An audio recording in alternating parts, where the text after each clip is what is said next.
So thanks for your time. Thanks for catching up with us. Since your first night in Europe, well, mainland UK, I guess, on the European tour tonight in Birmingham. This is our 5th show in the UK. Okay. Well, let me think. I'm sorry. We did Glasgow, we did the MTV thing, then we did Ireland, and then we did Manchester and Leeds. Yeah, so this is like our 5th show. Oh, right. Okay, cool. I thought you were starting here and then heading off around. My mistake. But since you've been solo, this is your first kind of major arena tour, where all the shows have been arenas. There's been a few arenas here and there. So you're kind of 4 records in now as Slash on your own.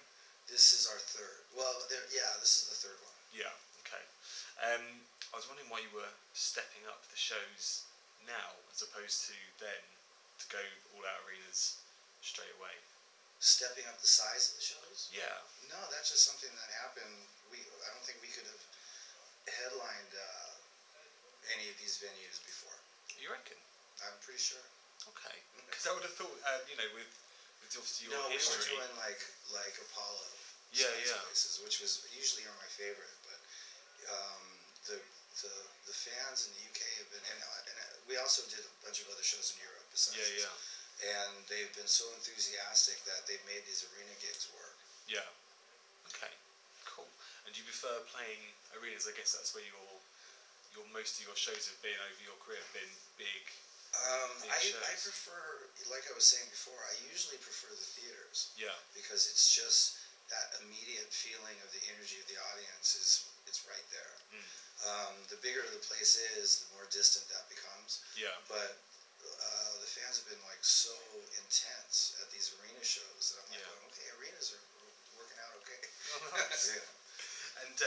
And you've got your own label that you're on. You've got your own film company, and your name's above the door on the band. Is there anything else you're going to branch out into? No. I mean, really, it's just about music, and the film thing has been sort of new but really exciting.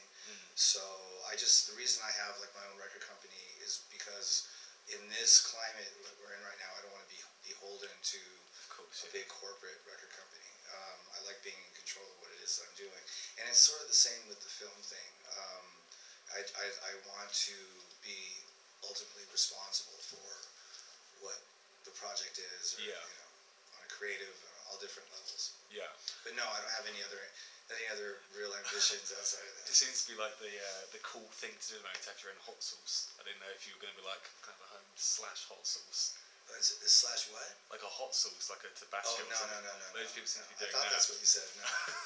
No, I have a couple friends that do some killer hot sauces, but no, I'm not really interested. I'm not doing it for business sake. It's all a creative thing, and I'm not much of a chef, so there's nothing creative about me in the kitchen.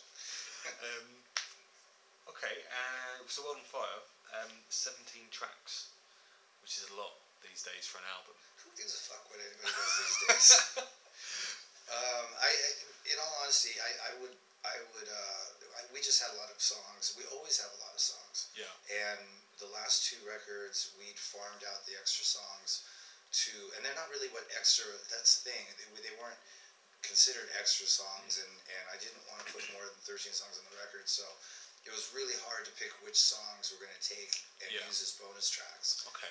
And then we would make a deluxe record and put them all on there. But it really just undermined those particular songs because fans never really thought of them as part of the body of work. Yeah. So on this record, I was like, you know what, fuck it, let's just leave it all on there. Nice. Because it's kind of, when I was doing a review, I was kind of thinking about each song individually, and it's not the usual kind of style that you hear from yourself. You've got your kind of signature sound, which is on there, but there's other things going off. There's things like on the intro to With a Delilah, for example, isn't something I've heard you do as the main riff of a song. It's kind of extra things coming in there. You've got a few ballads in there. It's a different band to what you've been in before, but I didn't know if you were kind of thinking, well, I'm a couple of records in now and I'm just going to do what I want, No, I mean, there's different stuff on the last record too. It's just that, like on a creative level, I like to do a lot of different feels, and it's just the way that I write. It's not because I'm trying consciously to go in different directions. I just naturally have sort of different kind of melodic interests, right? Mm. And playing with the Conspirators and Miles, they really allow me to go in any direction I want to go. You know, they're really great musicians, but also they get whatever it is that I seem to be coming up with, if it's any good anyway. And Miles is super, super flexible and will try anything. You know? Yeah. So it allows me to sort of take things in different ways. Yeah, and he's got a great voice. And I saw you guys at the House of Commons thing earlier this year, and with just the two guitars, acoustic, and just I was quite close to Miles. I could hear him not just over the PA, but his actual his voice. And his cracking voice. Yeah, but he's an amazing singer. Yeah, really talented guy. If you didn't have Miles, would you think that maybe you'd step up and say, "Hey, I'm the front man. I'm going to sing"? Myself? Yeah. No, I don't have any interest in singing. I sing backgrounds here and there for the fun of it, but for me, singing is a kind of verbal expression that I'm not real verbal in the general sense. When it comes to talking, I'm not real outspoken. Yeah. So the thought of going up there and expressing my innermost emotional fucking state of being does not thrill me at all. Yeah. So when Miles, I guess, delivers lyrics to you and says, "Hey, I'm going to sing this," or "How about you put this line in here?" Do you have a connection with those, or do you kind of just see it fits with the music and that's your I just bring him pieces of music, and if it catches his ear, he comes up with melodies, and that's really where it starts. And then he starts to develop lyrics for the melodies, and that happens a little bit over time. Yeah. And do you ever kind of veto any lyrics and say no? I'm not the kind of guy that's gonna walk up to you and try and stifle your creative whatever. So with Miles, I know a lot about where he's coming from when we first met. Yeah. And he's pretty much true to that. So I trust his sensibilities. So I don't have to look over his shoulder. I pretty much know where he's coming from or trust where he's coming from. Yeah. And at the end of the day, when we're doing the actual vocals and stuff, I might read the lyrics just to get an understanding of where the song is going. Yeah. But I've never had to proofread them, Yeah, yeah.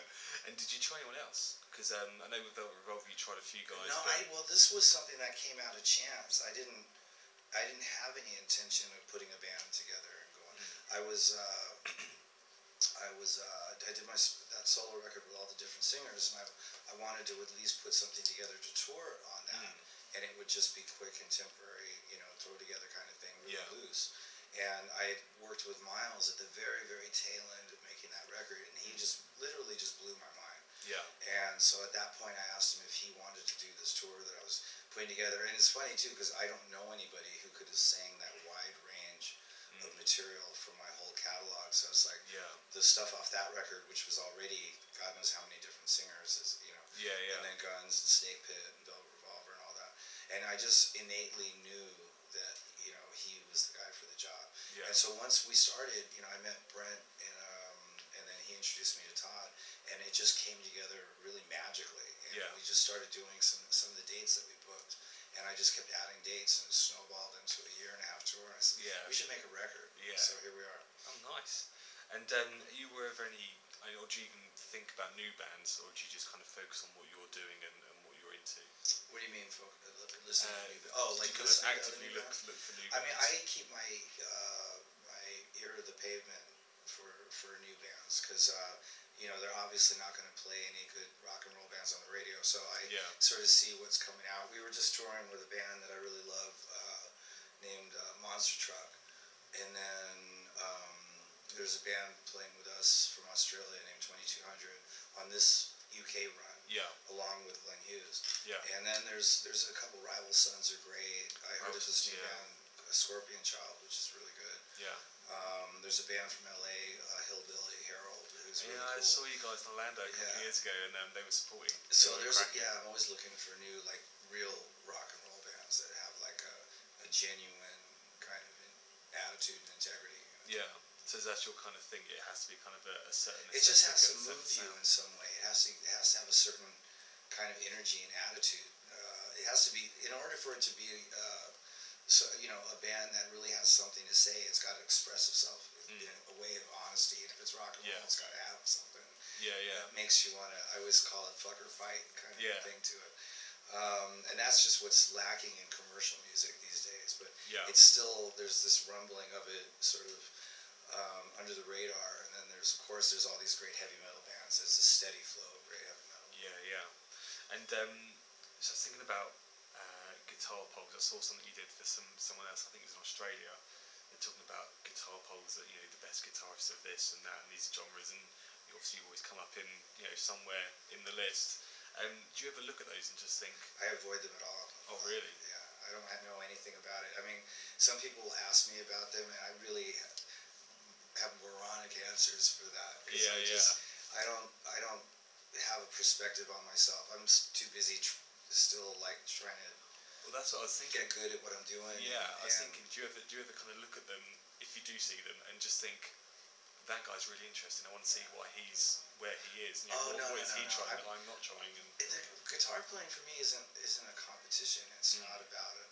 I mean, it is for some people because there's a lot of skill involved in technical prowess and this and that and the other, which is definitely about a certain kind of ability, dexterity and this and that and the other. Yeah. For me, it's really about just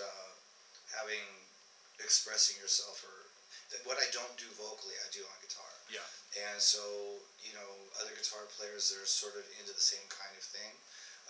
It's not really a contest. It's just, you know, you're usually looking to see if listen for something that moves you, you know. yeah. Okay. So, but I don't pay attention to polls for that. No. Yeah, yeah, cool. And I've asked a lot of bands this question. Some of them kind of take it as a joke. Some think I'm crazy, but it's an honest question. Do you feel you have a best and worst song? Maybe something you've put out at some point and gone, why did I do that? What was that? And the best song that maybe you're really proud of? I have songs that you know, I'm proud of. I don't know off the top of my head what they would be.